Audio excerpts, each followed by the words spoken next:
चौरा गांव के खेतों में इन दिनों खुदाई का काम चल रहा था। असल में इसी गांव से होकर एक अच्छी सड़क गुजरनी थी, इसलिए यहां खुदाई शुरू की गई थी। अचानक एक दिन खुदाई करने वाली मशीन से कुछ टकराता है। बाद में जब खोजबीन की जाती है तो वहां से 2 कंकाल मिलते हैं। पुलिस गांव के लोगों से पूछताछ शुरू करती है। आप लोगों को क्या लगता है ये किसके कंकाल हो सकते हैं? अरे साहब, हमें क्या पता ये किसके कंकाल हैं, आप ही लोग पता लगाइए, हम लोग तो बहुत ज़्यादा डरे हुए हैं। हाँ, हमारी फॉरेंसिक टीम अभी आ रही है। ये बताओ कि इस गांव के रहने वाला कोई जोड़ा गायब तो नहीं ना? क्योंकि शुरुआती जांच में तो ये बात सामने आ रही है कि एक कंकाल किसी पुरुष का है तो एक किसी महिला का। साहब, हमें तो बहुत डर लग रहा है। ऐसे कंकाल मिलने का मतलब गांव के आसपास ही किसी की हत्या हुई है या फिर किसी को जलाकर मार डाला गया है।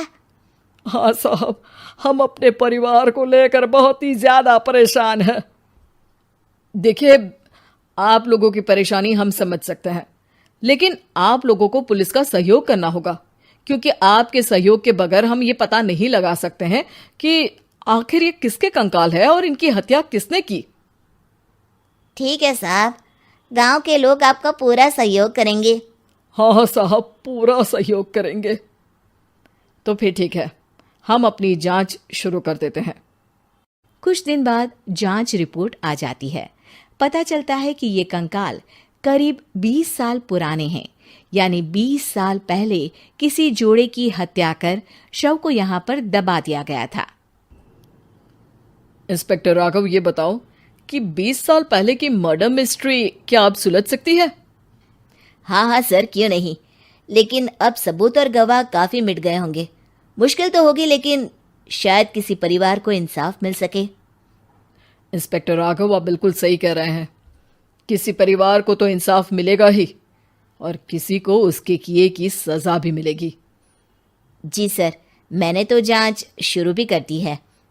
20 साल पहले इस गांव के 2 जोड़े अचानक कहीं गायब हो गए थे। मैंने दोनों ही परिवारों के बाकी के सदस्यों से बातचीत शुरू की तो उन्होंने बताया कि उनके बच्चे शहर गए थे, लेकिन आज तक वापस नहीं लौटे हैं। लेकिन ये दोनों शव किस परिवार के सदस्यों के हैं, ये कैसे पता चल सकेगा? सर, मैंने डीएनए टेस्ट करवा लिया है।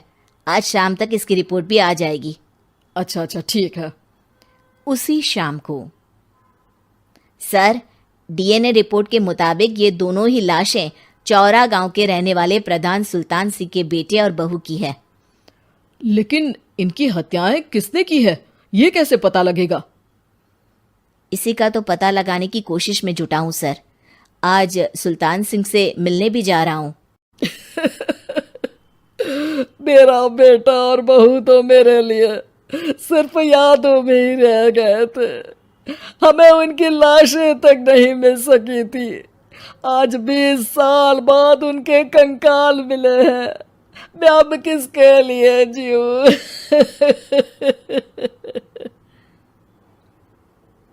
लेकिन सर, क्या आपकी किसी से कोई दुश्मनी थी? अपने बेटे बहू की हत्या के लिए आप किसे जिम्मेदार मान रहे हैं? अब मैं किसका नाम बोलूं? मेरी तो किसी से दुश्मनी नहीं थी, बस मेरे बेटे बहू को कोई वापस ला पाता।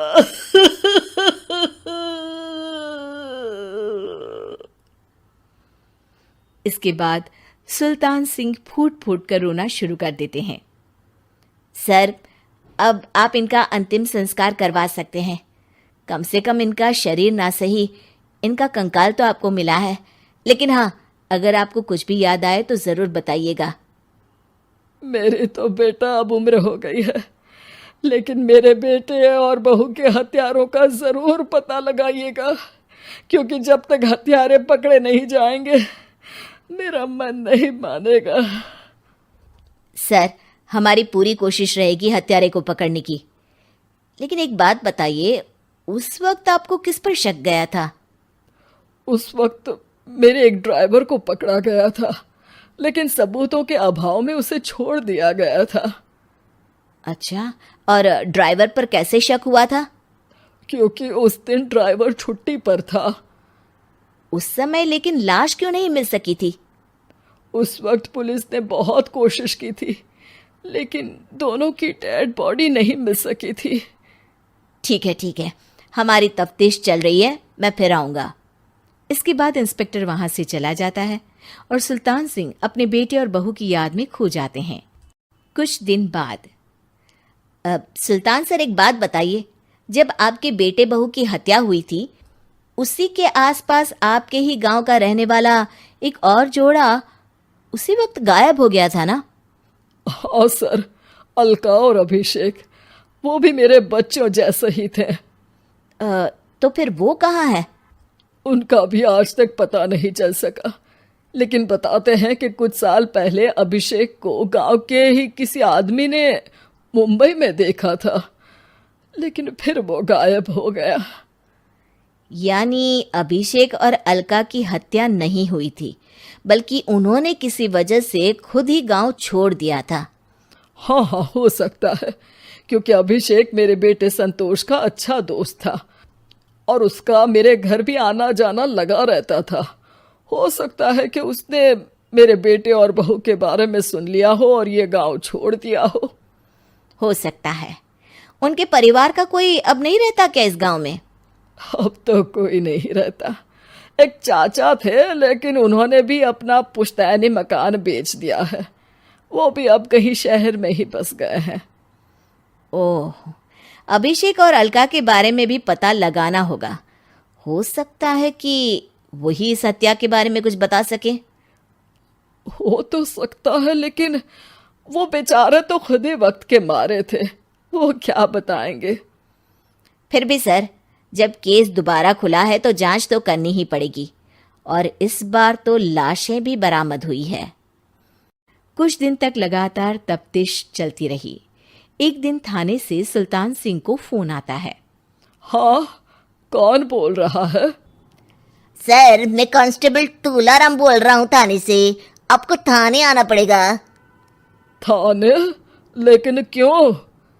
सर, किसी की पहचान करवानी है। अच्छा ठीक है, मैं दोपहर तक पहुंचता हूँ। सुल्तान सिंह दोपहर में थाने पहुंचता है। कई पुलिस के अधिकारी वहां मौजूद रहते हैं। सर, आपके बेटे की हत्या का रहस्य आज शायद सुलझ जाए। अच्छा इंस्पेक्टर राघव, पर वो कैसे? सर, उस आदमी को देखिए, क्या वही अभिषेक है? सुल्तान सिंह की आंखों में हैरानी से आंसू आ जाते हैं। हाँ सर, यही अभिषेक है।